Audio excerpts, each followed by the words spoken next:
ద్విచక్ర వాహనదారులు అధిక శబ్దాలు చేస్తే కఠినమైన చర్యలు తీసుకోబడతాయని కర్నూలు జిల్లా ఎస్పీ విక్రాంత్ పాటిల్. ద్విచక్ర వాహనదారులు అధిక శబ్దాలు చేస్తే కఠిన చర్యలు తీసుకుంటామని కర్నూలు జిల్లా ఎస్పీ విక్రాంత్ పాటిల్ హెచ్చరించారు. కర్నూలు నగరంలోని అధిక శబ్దాలు చేస్తున్న 120 వాహనాలను రోడ్ రోలర్ తో పోలీసులు ధ్వంసం చేశారు.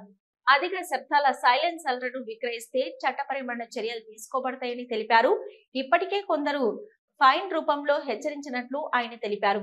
అనంతరం జిల్లా ఎస్పీ ఎండ తీవ్రత తప్పించేందుకు ట్రాఫిక్ పోలీసులకు టోపీలు, సన్ గ్లాసులను పంపిణీ చేశారు.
దీంతో పాటు ఈరోజు చాలా రోజుల నుంచి మనం డ్రైవ్ చేస్తున్నాము, రిక్వెస్ట్ చేస్తున్నాం అందరికీ, బట్ కొంతమంది వినట్లేదు. సో కొన్ని రోజులుగా ఈ యాంటీ సౌండ్ పొల్యూషన్ డ్రైవ్ అంటే కుర్రోళ్ళు ఈ 2 వీలర్స్కి సౌండ్ ఎన్హాన్సింగ్ సైలెన్సర్స్ తీసి వేరే సైలెన్సర్స్కి మోడిఫికేషన్ చేసి గట్టిగా సౌండ్ వచ్చేలాగా చేశారు.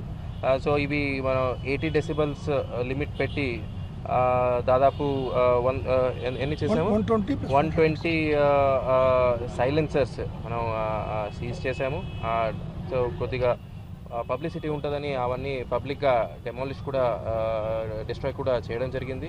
సో ఈసారి ఫైన్ నెక్స్ట్ టైం నుంచి ఫైన్ వేయడం జరుగుతుంది. బట్ ఎన్ఫోర్స్మెంట్ కన్నా కోఆపరేషన్ ఉండాలనే భాగంలో I request all the public, particularly youth, ఈ మోడిఫికేషన్స్ ఏమున్నాయో అవన్నీ చేయకండి. ఎందుకంటే సౌండ్ పొల్యూషన్తో పాటు వృద్ధులు, పిల్లలకి ఈ సడన్ సౌండ్ వస్తే హెల్త్కి కూడా చాలా పరిణామాలు ఉంటాయి. సో ఒక్కొక్కసారి మనం చూస్తూ ఉంటాము, రీసెంట్లీ ఒక డీజే పక్కనే సడన్గా ఒక సౌండ్ వచ్చి ఒక మనిషి హార్ట్ అటాక్ వచ్చి చనిపోయారు. సో అలాంటి ప్రమాదాలు జరుగుతాయి. కాబట్టి సడన్లీ ఇవి సౌండ్ రేస్ చేయడము అవన్నీ సౌండ్ పొల్యూషనే కాకుండా హెల్త్కి కూడా చాలా ప్రమాదకరం ఉంటుంది.